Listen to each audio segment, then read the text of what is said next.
Orador espírita, membro da Associação Médico Espírita do Rio Grande do Sul e da Associação Médico Espírita do Brasil, professor de cursos sobre a psicologia espírita de Joana de Ângeles em diversas instituições, candidato a analista pelo Instituto Jungiano do Rio Grande do Sul, psicólogo, historiador e professor.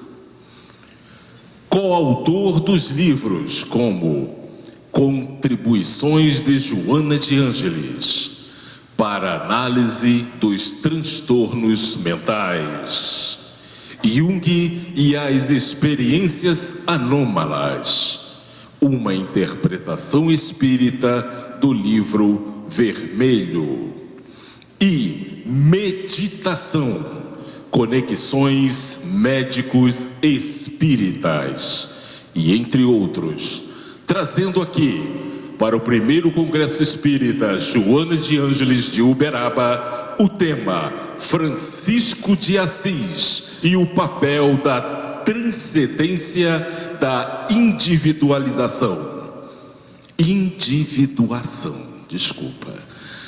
Chamo aqui ao palco Alexandre Fontoura.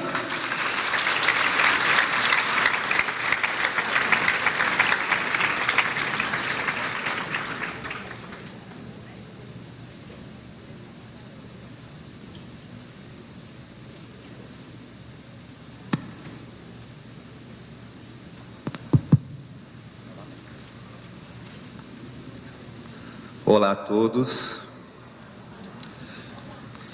É com imensa alegria e satisfação que hoje nos encontramos na terra de Chico, do nosso querido Francisco, tira o Fran, fica o Cisco, como ele falava, para fazer uma conexão com Joana de Ângeles e outro Francisco, o Francisco de Assis, outro pobrezinho, Will Poverello, aquele que se achava o menor e que, se diminuindo, auxilia a todos nós a encontrar a verdadeira luz que pode nascer em nossos corações, o sol do Cristo, que vem eclipsar as sombras da noite escura da alma que toca a toda criatura humana, ainda mais nos dias de transição, aonde, devido ao aumento da luz,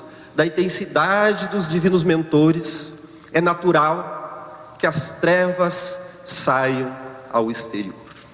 As trevas espirituais das regiões umbralinas, as trevas históricas e as trevas psicológicas da nossa sombra tormentosa, ainda não diluída, como nos traz a nossa querida mentora Joana de Ângeles. E que responsabilidade estarmos aqui em Uberaba, na terra de Francisco, em meio a muitos olhos que viram este irmão caridade atuando com toda a sua benevolência, que com seu potencial mediúnico, a conta daquela nossa fantasia de superpoderes que temos, acreditando que poderíamos ser maiores do que tudo e do que todos, e ele veio servir através da caridade e através do amor. E que tremenda responsabilidade também falar depois do Alexandre Saad, e me deu vontade de cantar, e pelo bem trazido a todos de Maria de Nazaré, eu não vou cantar. Então agradeçam a Mãe Maria por ter poupado o ouvido de vocês e o meu coração da vergonha. Mas, meus amigos, quando estivemos em abril nas terras de Assis, por onde caminhou nosso querido Francisco, é como se sentíssemos em nosso coração a presença daquele irmão franzino, alquebrado, mas que sabia tocar ao coração de todos. E naquelas caminhadas que fazia pela manhã antes do evento, em que saía pelas ruas de Assis, aquela cidade medieval, eu era envolvido num sentimento, e é como se eu enxergasse ele ajoelhado, sentado na soleira de uma porta, em um dia ou uma noite de chuva, recebendo a um de nós, como a mim, como a vocês, para uma palavra sincera, o olho profundo, enxergando a alma, que através das dores vinha despertar dentro de nós o espírito imortal que sempre existiu.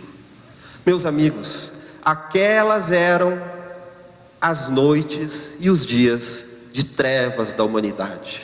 O medievo, o período medieval, ficou marcado para todo sempre como um hiato, um momento de obscurecimento na história da humanidade. Está certo que medievalistas como Jacques Le Goff vêm resgatar um pouco da Idade Média, dizendo que não foi bem assim. Houve progressos, melhor falando, como a universidade, os bancos, como outros elementos que depois foram desenvolvidos pela Revolução Científica do século XVII. Mas ainda assim eram momentos tormentosos devido à ignorância da criatura humana, à religiosidade presa ao pensamento mágico, onde o ódio tomava parte e o nome do Cristo era usado como ponta de lança através das cruzadas, que já existiam antes de Francisco, e como também a chamada Santa Inquisição.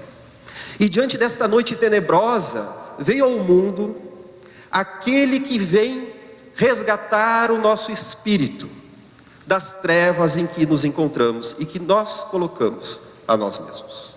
Mas, meus amigos, o despertar de Francisco não ficou encarcerado no contexto medieval. Eu temo que nós talvez ainda não tenhamos o escutado em todo o seu potencial.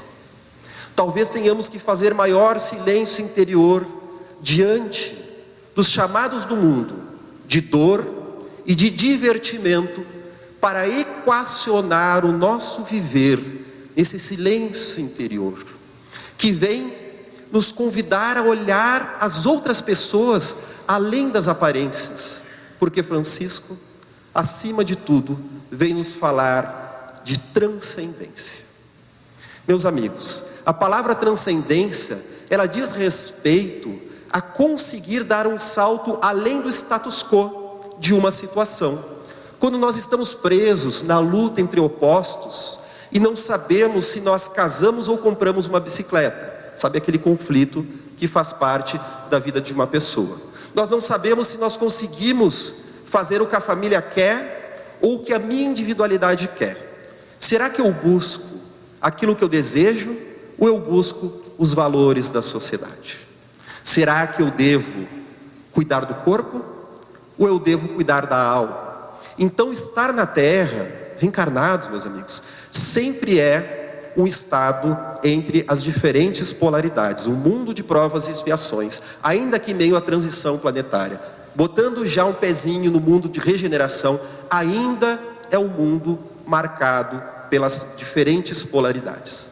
E o grande desafio é não vivermos com o temor que nos leva à unilateralidade, a uma das polaridades, ou então a fascinação do desejo, que vai nos levar também a outra forma de unilateralidade, aonde nós acreditamos que nós somos o bom e, naturalmente, quem quer o mal é sempre o outro, né? Então, aquela velha ditado, existem as pessoas certas e as pessoas erradas. Certo é quem está conosco, e errado é sempre o outro, né? Eu nunca me equivoquei, a única vez que me equivoquei foi quando achei estar equivocado. Então nós temos uma série de crenças que tomam conta do nosso ser e que vão acarretar determinado sofrimento para nós.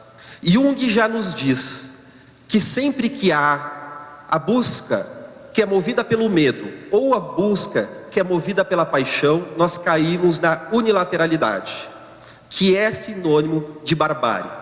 Toda vez que o indivíduo consegue dialogar com as polaridades, encontrar uma resposta própria, aí ele está realmente vivendo o tesouro da sua alma e a sua capacidade.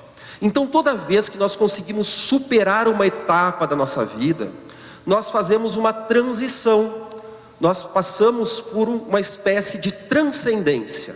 Nós saímos daquele status quo e conseguimos olhar além. Claro que toda vez que a gente fala da palavra transcendência, de certa forma, nós estamos falando do quê?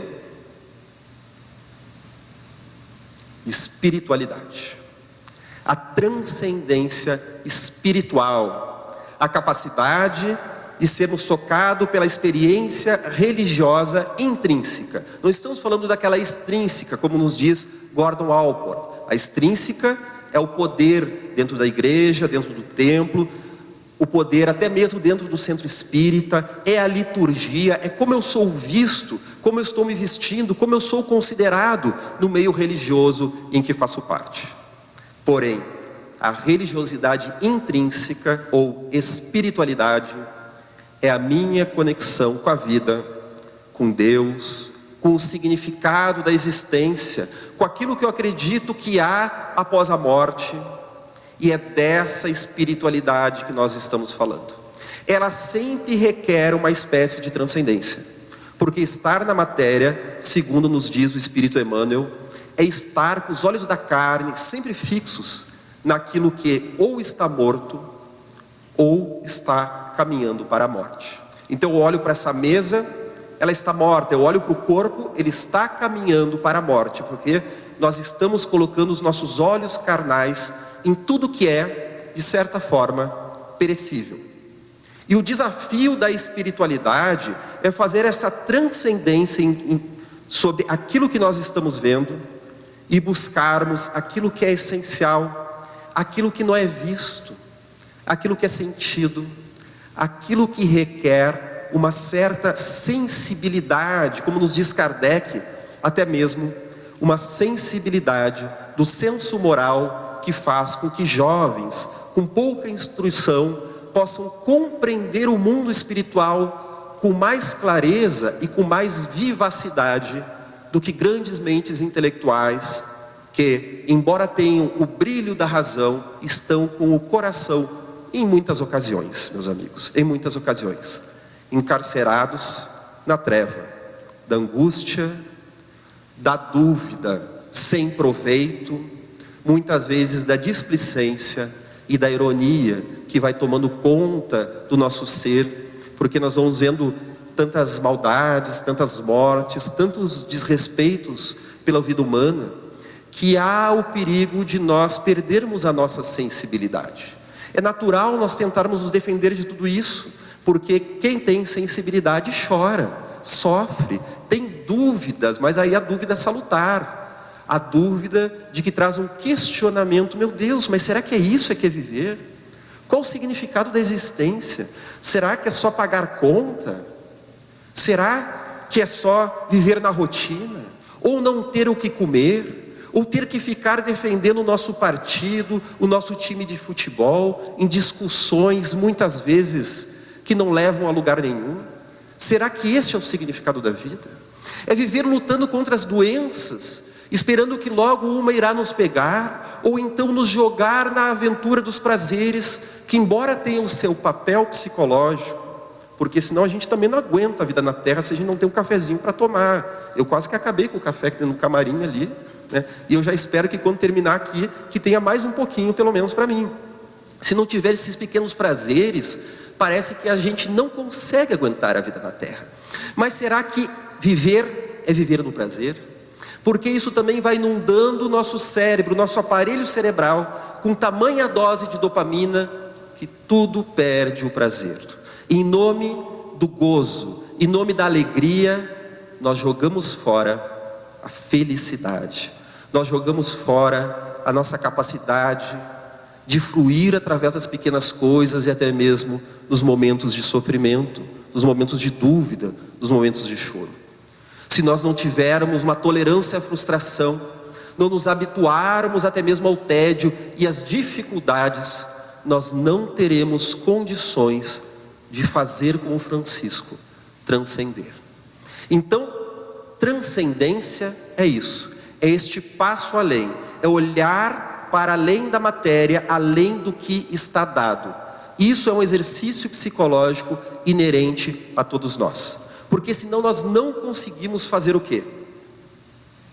Nós não conseguimos fazer uma leitura própria e salutar sobre o que está dado. Dentro do pensamento oriental, eles nos trazem que não basta eu fazer um maravilhoso trabalho de pós-doutorado sobre a experiência, por exemplo, do Nirvana ou da iluminação, que são conceitos tão caros ao pensamento budista. Não adianta eu falar da meditação, da alegria do passe, da água fluidificada, da caridade. A pergunta que os orientais nos trazem é: você já viveu isso? Você sente isso no seu coração?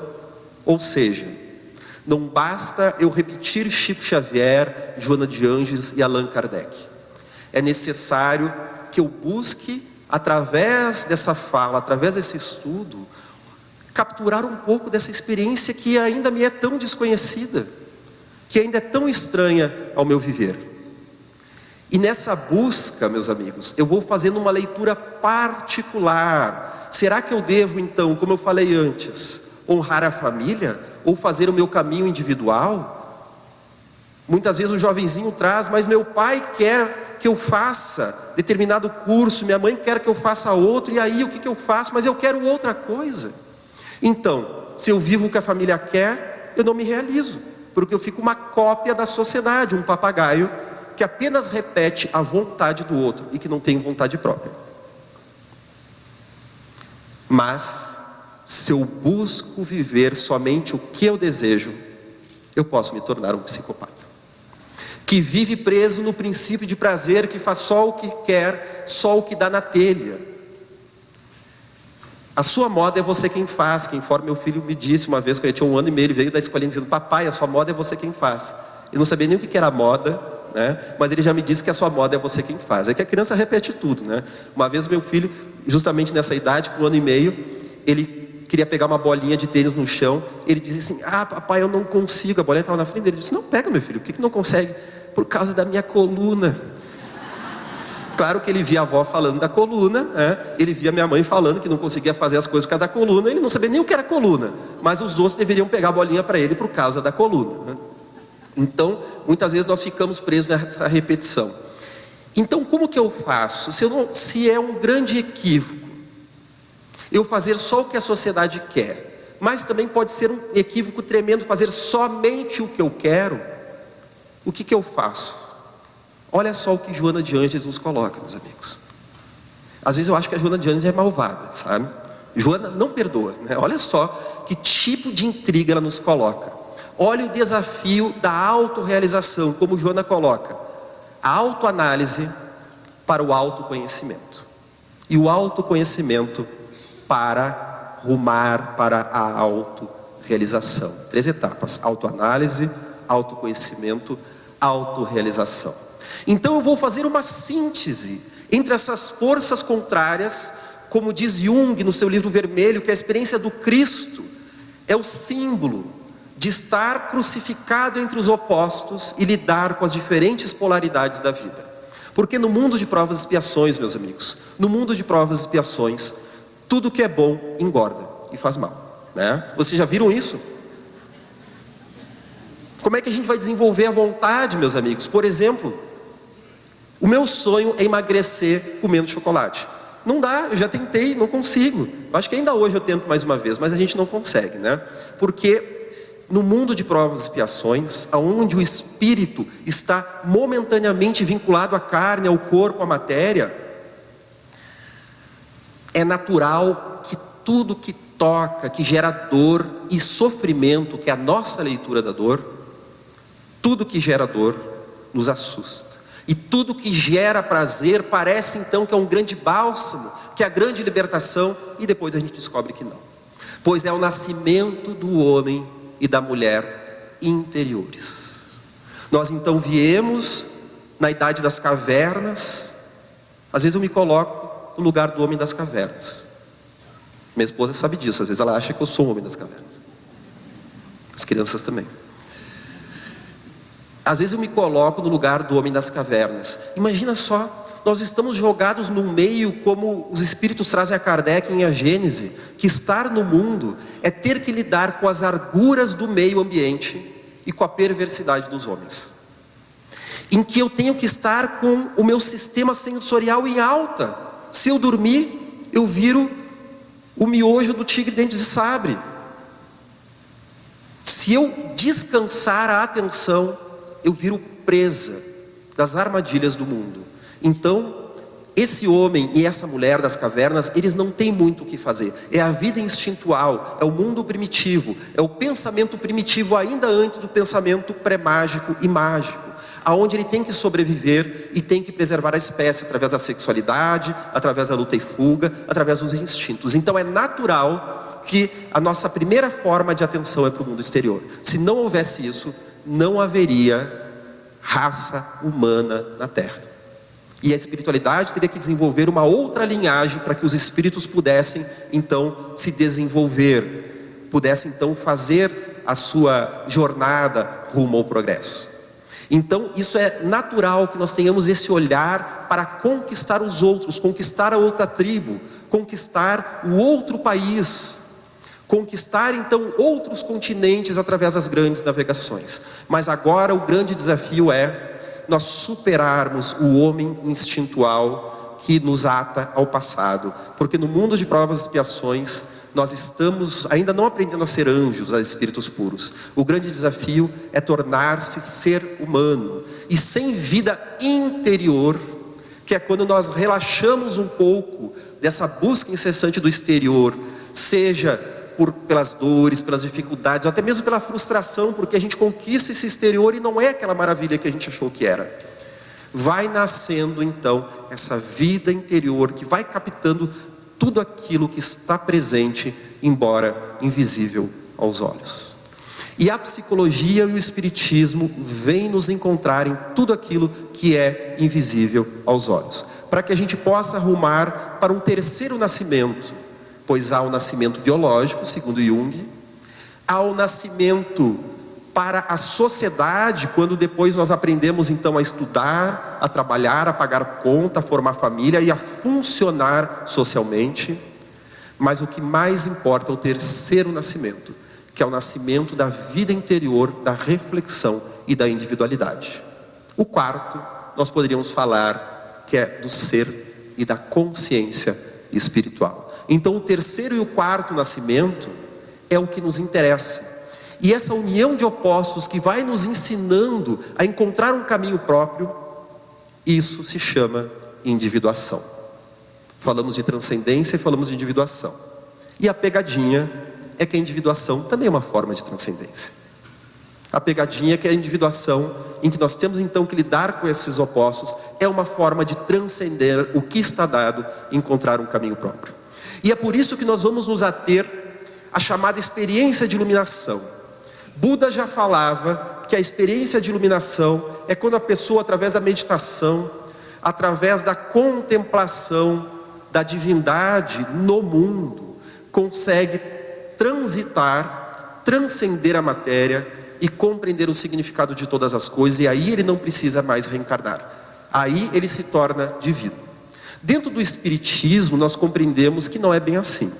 Aqueles espíritos que chegaram ao satori, à iluminação, como nos dizem os zen budistas, na verdade ou já eram espíritos iluminados, missionários, ou é o caso de grandes trabalhadores, de grandes mentes da humanidade, que realmente, lidando com as suas provas e as suas expiações, chegaram a ser grandes humanistas e grandes almas que deixaram o seu legado. Então eles não deram um salto sobre a natureza, porque nós compreendemos que o espírito, ele vai, para romper a cadeia das reencarnações, ele vai, segundo a compreensão do espiritismo, ele vai fazendo isso etapa a etapa ao longo das reencarnações. E é claro que há espíritos que fazem isso com saltos maiores de aproveitamento e de esforço, tá? E outros que se arrastam por muito mais tempo, segundo o livre-arbítrio. Mas é ao significado psicológico da iluminação então que nós vamos lidar, conforme Joana de Ângeles já fala no livro Em Busca da Verdade, que na minha opinião pessoal é um dos melhores, é um dos que eu mais gosto de Joana de Ângeles. O que seria então essa iluminação? Seria quando nós entramos numa outra etapa, quando nós rompemos o status quo da nossa mente limitada. De certa forma, é o que nós viemos fazer em toda a encarnação. Porque Joana de Ângeles, no livro Vida, Desafios e Soluções, vai nos trazer que a individuação é a meta da encarnação. É nós integrarmos a nossa personalidade. Individuação também é pegar esses nossos polos opostos. Tem hora que a gente é tão corajoso e tem horas que a gente é tão, digamos assim, tão medroso. Como é que a gente consegue ser uma coisa e outra? Tem horas que a gente é tão água, outro momento a gente é tão fogo. Tem momentos que a gente quer dar paz em todo mundo é irmão. E de repente tem outra hora que a gente quer dar uma surra em todo mundo que passa na nossa frente. Que a gente não consegue então ser interpelado sem ter um ataque. E a gente fala irritado, diz irritado eu, irritado tá tu. E a gente já começa aquela briga, né? Alguém vai nos diz assim, Alexandre, calma. Não, diz para eu ficar calma. Aí sim é que a pessoa fica irritada, né? E aí assim, respira, fica calma. Aí sim é que dá aquela raiva, né? E vai tomar um passe, vai no centro espírita. Parece então que vem aquela fera interior, veio o lobo que está guardado dentro de nós, meus amigos. E aí, conforme uma tia de Freud já dizia para ele, Freud ficava reclamando das pessoas próximas a ele, e ela dizia assim, Sig, você tem que entender as pessoas, você não entende as pessoas. Olha só, ela falou para o Freud, a tia do Freud deu um puxão de orelha nele, né? Você não entende as pessoas. Devia ter sido Joana de Ângeles, essa prima do Freud. Vamos perguntar para o Divaldo se ela não teve uma outra encarnação. Essa prima não, desculpa, essa tia do Freud, né? Você não entende as pessoas, olha só, né? Porque eles também tinham as picuinhas deles. As cartas entre Freud e Jung é uma lavação de roupa suja, pessoal. É fofoca no mais alto nível. A fofoca deles é analisando o complexo das pessoas. O fulano Adler, ele fala isso porque ele tem um complexo de grandeza em tal aspecto. Por isso a teoria dele é assim. Então tu vê que a coisa não é simples. Mas imaginem, pessoal, a minha situação. Eu sou casado com uma psicóloga. Então eu preciso da oração de vocês todo dia. Mas um dia Joana de Ângeles me trouxe uma luz. Eu também podia fazer psicologia. E agora quando um analisa o complexo de um, o outro do outro, e fica tudo ok. E depois todo mundo se abraça no final. Porque qual seria a graça do casamento se não tiver uma estapeação de vez em quando, no sentido simbólico, tá pessoal? Pelo amor de Deus, senão a Maria da Penha vai buscar a gente, tá pessoal? No sentido simbólico, tá? Se não tiver um pouquinho de tensão, um pouquinho de conflito entre opostos, não há o crescimento psíquico. Não há então esse processo de elevação. Então quando nós olhamos a experiência de Francisco de Assis, nós vamos nos ater a essa espécie de iluminação como um aspecto psicológico da transcendência. Francisco de Assis, ele é um modelo para todos nós. Por mais que nós não tenhamos, talvez, a mediunidade e a clareza dele, talvez alguns o tenham e eu não saiba, mas por mais que a maioria de nós não tenhamos essa capacidade, o extrato do processo psicológico que ele vive é um grande exemplo para todos nós, porque é uma experiência arquetípica. E o que seria uma experiência arquetípica? É uma categoria de vivência da humanidade. E como categoria de vivência, conforme a Adri já nos trouxe então, que está falando dessa experiência, e a Cláudia também nos trouxe sobre essa experiência do arquétipo da transformação, nós vamos encontrar ali aquele jovenzinho que era muito amado pelos seus pais, por Pedro Bernardoni e pela sua mãe. E ele, como filho muito amado, ele foi ensinado as artes do comércio. E ele tinha jeito para a coisa, para um grande comerciante de uma família muito rica da cidade de Assis. Mas, como é um tanto raro no período medieval, foi dada à família Bernardoni a possibilidade de entrar na aristocracia, de entrar na nobreza, nesse salto de castas que não é natural ao período feudal. Porque Francesco, fazendo-se então escudeiro de cavaleiro, foi para as guerras entre as cidades fortificadas para aprender a arte da cavalaria conforme os exercícios de guerra que ele havia feito. E ele deixou-se sonhar como sendo um grande comerciante, um grande cavaleiro, que iria viver o sonho do grande herói. Então já temos aí o arquétipo do herói, que é inerente a todos nós.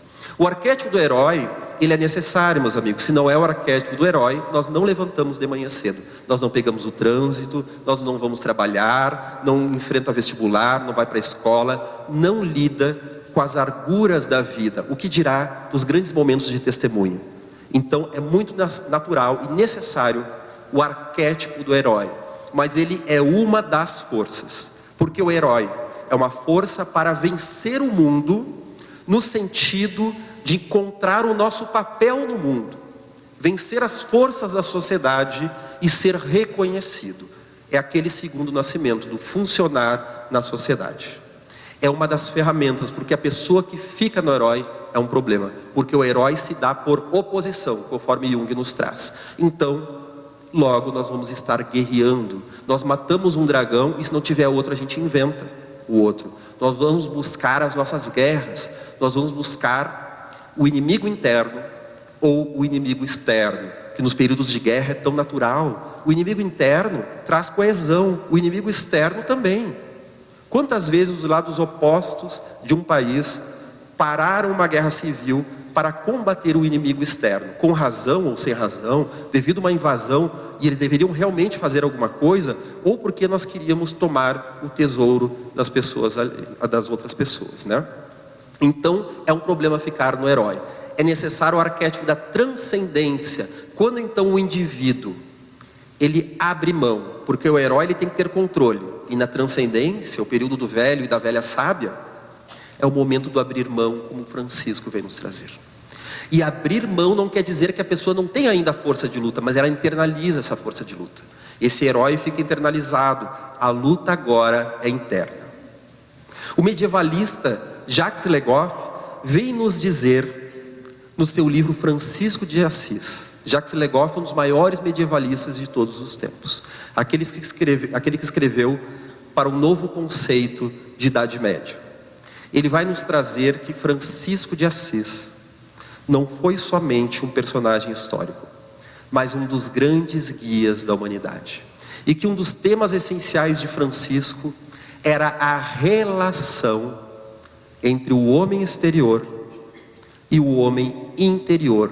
Não estamos falando da sobreposição, pessoal, porque às vezes nós achamos que transcender a matéria é o espírito a todo custo, mortificando a matéria, e aí nós viramos espíritas neurotizados, porque nós combatemos o corpo, que é o carro do espírito. O corpo é maravilhoso, meus amigos, ele é o templo que vai receber a alma. Então devemos cuidar do corpo para o significado que ele traz, porque a manutenção do corpo vai nos garantir a manutenção do tempo que nós temos aqui na terra para a experiência do espírito. Fazer mal ao corpo é fazer mal para um presente que Deus nos dá. E Francisco vive isso, porque ele vai mortificando aquele corpinho que vai virando ao quebrado. E muitas vezes ele é chamado então a rever os seus conceitos. Mas estamos lidando então com esse garoto maravilhoso que virou o líder da juventude de Assis, conforme um folclore popular de sua época. E que teve aquele sonho das paredes com espadas, escudos de cavaleiros, e ele entendeu esse sonho como uma profecia de que ele seria de fato um grande cavaleiro. Bobinho ele. Mais tarde ele compreendeu que esse sonho era chamado a essa guerra espiritual que ele deveria travar sobre as sombras interiores, que deveria ser o guerreiro de Deus, no melhor sentido da palavra.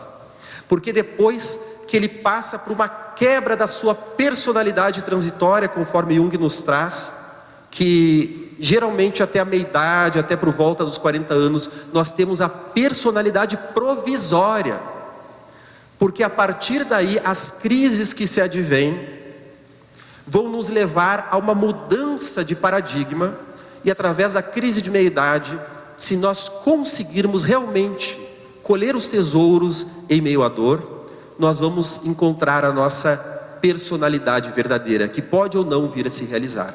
Olha só, depois dos 40, a personalidade verdadeira, e a gente quer viver nos 20, né, pessoal? Então a pessoa diz assim, eu tenho 60 anos, mas eu tenho a cabeça de 20. Meu Deus do céu, deve ser um bobalhão essa pessoa, né? Com 20 anos a gente acha que é dono do mundo, e depois a gente pensa assim, meu Deus, eu agia e pensava assim. Mas não se preocupe, tá, pessoal? Se tem alguém aqui com 20 anos, não se preocupe, tem desobsessão, tem passe lá no fundo, tá? Vai passar, tá, pessoal? Vai passar. porque a pessoa ainda está nessa fase do herói, isso é muito natural, nessa impetuosidade.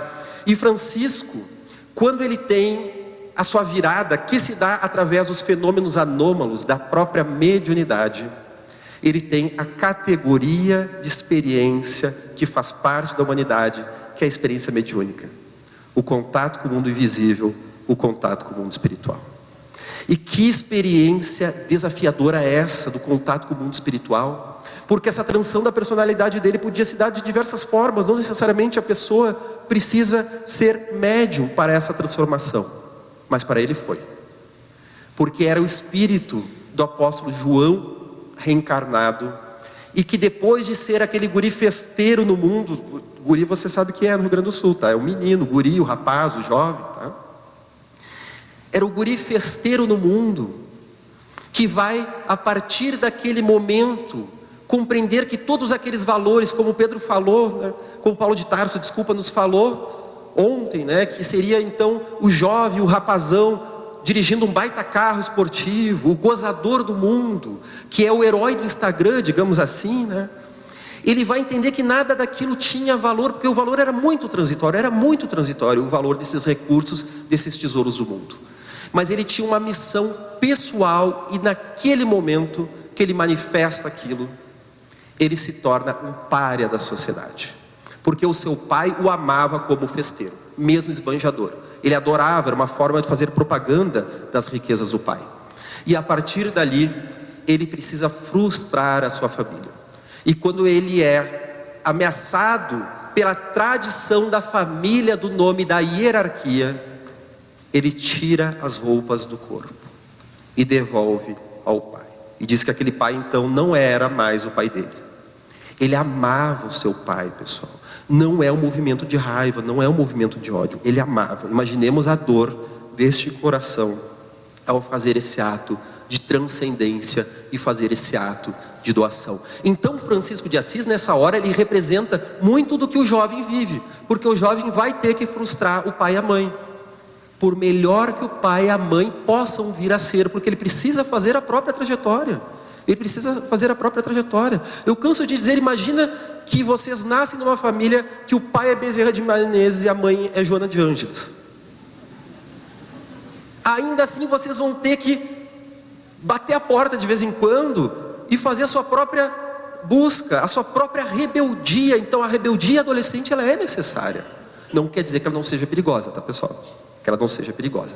Porque Joana de Ângeles, no livro Em Busca da Verdade, fala através da análise da parábola do filho pródigo, da experiência do perder-se e achar-se.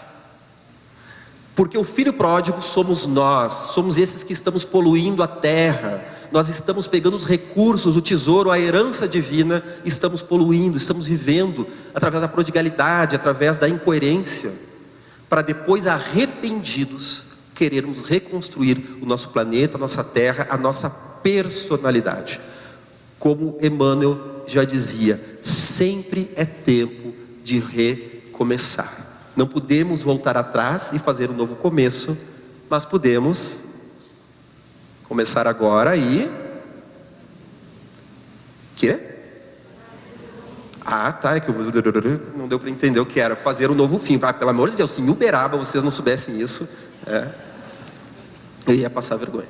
Então, pessoal, e fazer um novo fim. Ou seja, é a reconciliação, é a história de todos nós, espíritos impuros, que nos perdemos nos caminhos das existências e nós somos o diamante no meio do lodo, porque perder-se e achar-se é necessário. Joana de Ângeles vai nos dizer que perder-se é conhecer opostos, conhecer novas realidades que serão motor, serão combustível para uma nova experiência.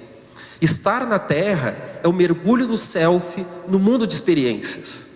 O mergulho do self, do nosso espírito como um todo, no mundo das experiências, para se desenvolver através do livre-arbítrio, da escolha. Isso vai gerar consciência entre o certo e o errado, o bem e o mal. A gente erra e acerta nas nossas escolhas. Porque vocês já viram Kardec nos dizer que livre-arbítrio é só tomar a decisão correta? Claro que não. Mas é valorar a experiência e o aprendizado que essas vivências nos trazem. Então perder-se e achar-se é necessário, meus amigos. Quando a gente pensa assim, mas quem sou eu para fazer o bem? Eu vou trazer uma pergunta que volta e meia eu trago para mim, toda vez que eu sou tomado pelos complexos.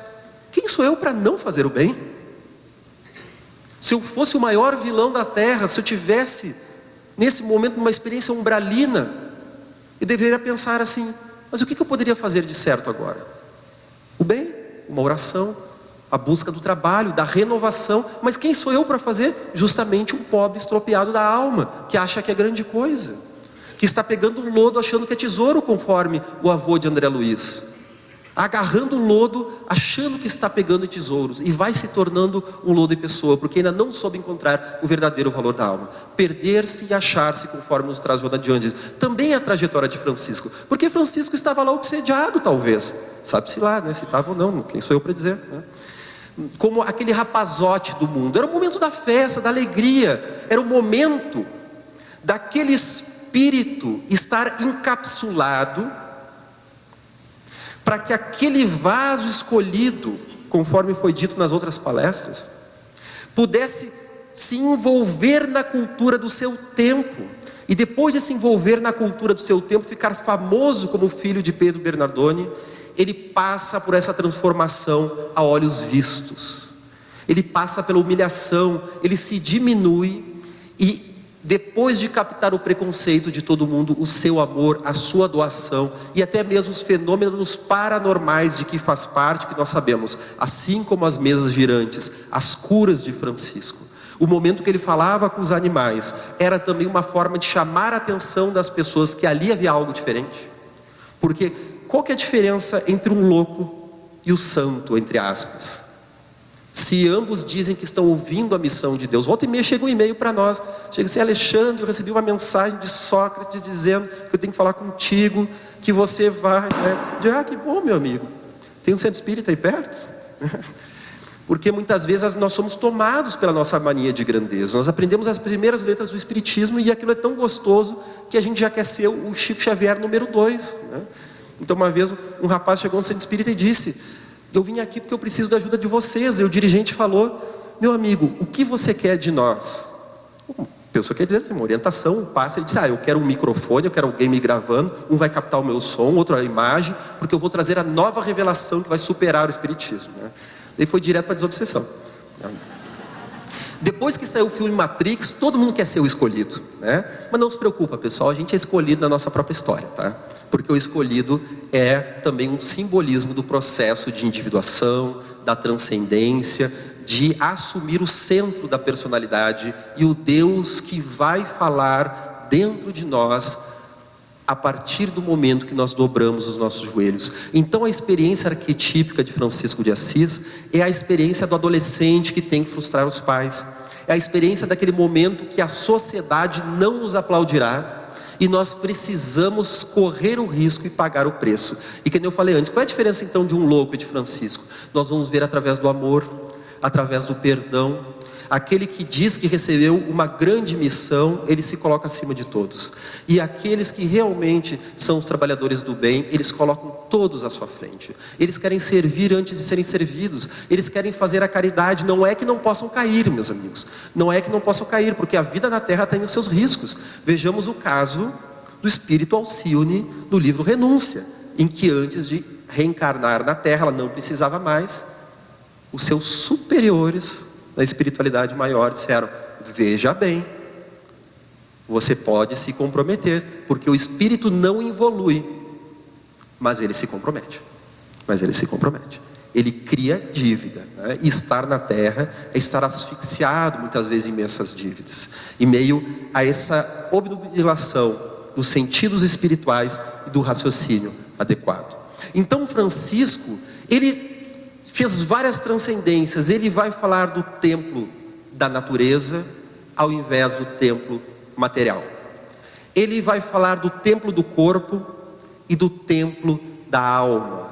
Francisco de Assis vai nos falar da mudança da hierarquia para a fraternidade. Então ele sai daquela escala hierárquica e valoriza até o mais íntimo dos irmãos, dos frades, como até o mais ínfimo do ser da natureza.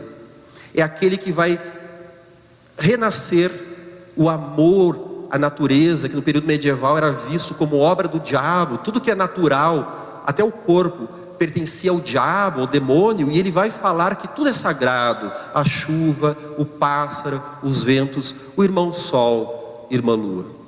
Então Francisco de Assis vai nos falar de transição planetária antes que nós sonhássemos com esse conceito, porque essa vida fraternal já é um estado de transição de mundo regenerado. Ele já vivia no mundo regenerado, e muitas pessoas anônimas já vivem na regeneração. Até talvez muitos aqui, encarnados e desencarnados, já estejam vivendo na regeneração. São perfeitos? Não, porque regeneração não é ser perfeito. Regeneração é ainda trazer dificuldades, porém a pessoa já está desperta no seu coração e na vontade de progredir. Francisco de Assis vai nos falar da transcendência para a individuação, porque a individuação, a integração da personalidade, ela se dá por alguns automatismos, porque a gente vai integrando capacidade de servir, de trabalhar, de viver no mundo, mas as etapas profundas da individuação requerem vida interior, requerem conflito, viver entre a cruz interior, no desafio moral de desafiar-se a todo momento. Meus amigos, a transcendência, a experiência religiosa no sentido psicológico da palavra, da reflexão, do olhar novamente, numa atitude religiosa de respeito para a vida e para com todos, a transcendência, ela tem um papel fundamental na individuação. E também o espírita vai ver a experiência do fenômeno anômalo, também da mediunidade, da vidência, da clarividência, que vai trazer também uma espécie de transcendência. E nós podemos agradecer a Chico Xavier e a Divaldo Franco, que vieram na frente, porque eles tiveram que ser perseguidos muitas das vezes, tratados como loucos, para que nós pudéssemos falar com mais tranquilidade de mediunidade, dentro da academia, na família, sem sermos taxados de louco, tanto quanto seríamos antes. Então as pessoas compreendem que a gente é louco por outro motivo, tá? Não por causa da mediunidade. Porque de médium e louco, todo mundo tem um pouco, tá, pessoal? A gente sempre tem um pezinho na loucura. Como já dizia Nise da Silveira, ela se preocupa com pessoas tratadas demais, né? Era assim, a Nise, que a pessoa muito tratada, muito equilibrada, é uma pessoa chata, né? Então a gente tem que ter um pouquinho de loucura, né, pessoal? Senão não tem graça, né? Então, de médium e louco, todo mundo tem um pouco, né? Então, o Divaldo precisou ter o risco de tomar eletrochoque nas orelhas, né? Daquela armadilha que criaram para ele, que ele ia passar por uma eletroconvulsoterapia, chamada também de eletrochoque ou sonoterapia, e os espíritos disseram para ele correr. Sonoterapia, tá, pessoal? Se o médico disser, vai ser necessário sonoterapia, esquece o travesseiro, tá? Aquilo ali é tomar choque, 220 volts, tá? Meus amigos, mas, já finalizando, estamos no momento crucial da transição planetária, onde as sombras teimam e se insurgir na nossa sociedade, nos nossos corações. E assim como o espírita pode se tornar um grande trabalhador da última hora, ele pode se tornar um grande demônio, se através do seu conhecimento e do seu esclarecimento, ele combater os corações alheios, achando que através da razão, a minha razão é política, a minha razão é de saúde, a minha razão é de atitude. Se ele achar que através daquilo que ele chama a sua razão, ele descontar a própria frustração no lombo alheio, fazer da sua frustração chicote das consciências alheias. Não é o momento de ter razão, meus amigos, é o momento de amar, é o momento de perdoar, é o momento de dar testemunhos. Agora há pouco a Michele estava falando do nosso querido Léo, meu irmão Léozinho, né, 3 anos mais novo do que eu, um dos grandes mestres dessa existência. Porque enquanto eu tinha o corpo rápido e atlético, nem tanto, né? Mas atlético, Léozinho, querido, desde os 5 anos manifestou a sua distrofia muscular de Duchenne. E foi perdendo o caminhar, foi parando na cadeira de roda, nesse nível mais avançado da doença, que até então não tem cura. E que naquela época era esperado que ele vivesse no máximo, até os 15 anos de idade. Então, dentro da minha experiência de vida, a morte sempre foi uma experiência que marcou a morte e o sentido da cura, o papel do curador, porque eu lhe dava banho, lhe dava alimento, vivia com ele, devia naqueles dias lidar com as frustrações que faziam parte do seu viver.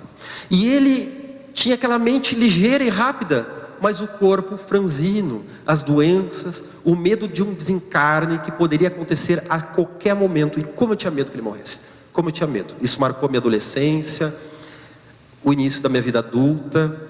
E quando ele estava prestes a fazer 25 anos, ele vai nos trazer mais um dos grandes ensinamentos. Ele que era um guri muito alegre, muito faceiro, brabinho também, ele era fogo, né? Mas que sempre fez parte do nosso coração. Foi chegando um momento que a fragilidade do corpo foi ganhando, foi vencendo as suas resistências, e nós sabíamos que um dia isso iria acontecer. Naqueles dias ele já não respirava sem que utilizasse os aparelhos, ele já não comia sem que nós lhe dessemos na boca. E naquele momento, eu e a Michele compreendíamos que deveríamos aproveitar ao máximo seus momentos aqui na Terra, porque estavam findando. No Evangelho no Lar, percebíamos que a vibração à sua volta já era diferente. As equipes espirituais eram outras e algo estava diferente. Uma internação, uma entrada na UTI, uma semana na UTI, em que, como ele precisava de cuidados especiais, a equipe deixava que nós ficássemos lá de plantão, em que nós disputávamos para ver quem ficaria lá com ele dia e noite, massageando as costas, cuidando dele, até que vem aquele determinado momento. Eu havia cuidado dele no sábado pela manhã, e na virada do sábado para o domingo, eu tenho um sonho. Neste sonho, eu estou no quarto da UTI, na frente de minha mãe, e eu vejo ele querer falar, mas ele não consegue falar. E já vamos encerrando. Mas ele não consegue falar. E ele abre a boca, e eu vejo uma energia sair da sua boca, nesse sonho. E eu penso, opa, tem algo diferente. E de repente ele levanta o braço, ele já não levantava mais o braço. Mas de repente, o braço sai de dentro de um outro braço. Era o espírito saindo do corpo.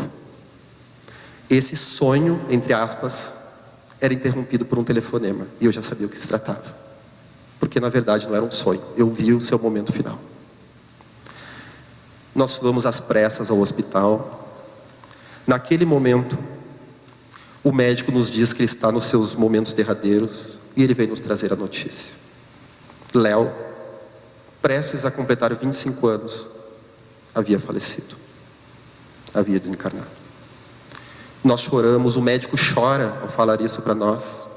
E nós vamos no corredor da UTI para se despedir do corpo nos seus momentos finais. Quando nós entramos naquele corredor, havia, meus amigos, dezenas ou centenas de espíritos de luz, como uma espécie de exército da boa vontade. E quando nós chegamos ao lado do corpo, em que nós olhamos pela última vez o corpo dele frio em cima da cama, e a minha família, meu pai, minha mãe e a minha esposa começam a chorar do lado dele.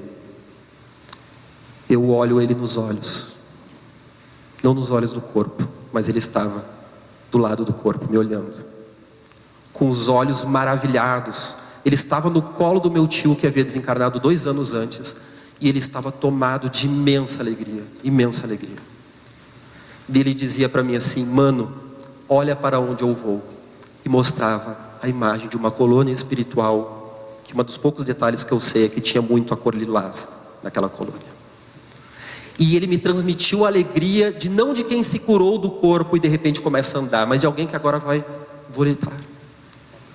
Então, meus amigos, se não é a transcendência, o que será de nós? Se não é a experiência do Espírito sobre a carne, conforme Francisco, o sol de Assis, veio nos trazer, o que será de nós?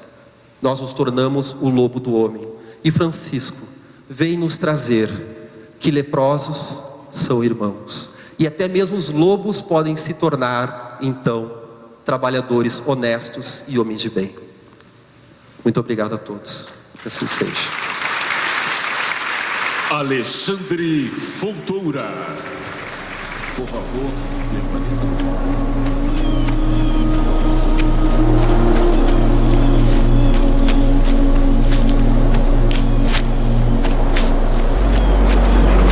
Estamos atravessando a transição planetária, com alto desenvolvimento tecnológico que muito nos ajuda, mas também com muitas perturbações, como a ansiedade, o medo, a depressão, o suicídio, o pânico e as fobias. Todos estes são adoecimentos contemporâneos que trazemos como consequência de nossas imaturidades espirituais neste momento de tantas transformações.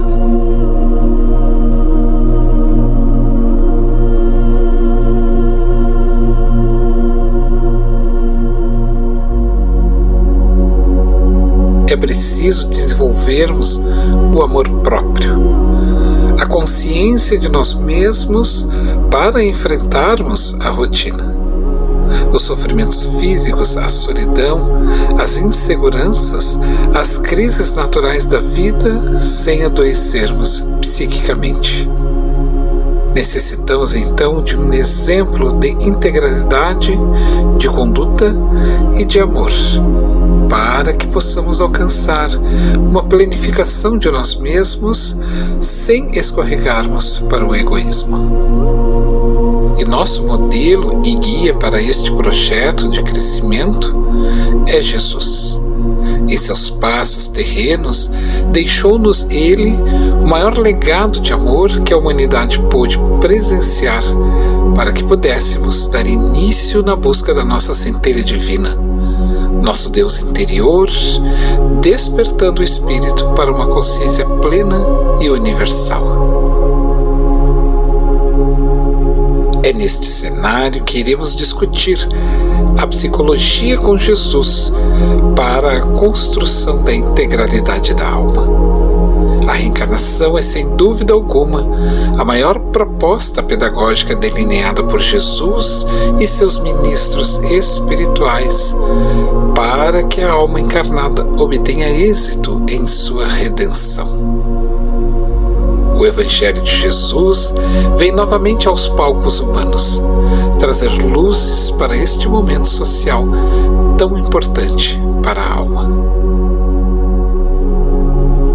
Congresso Espírita de Uberaba, Minas Gerais, 15, 16 e 17 de novembro de 2024. A psicologia com Jesus para a construção da integralidade da alma.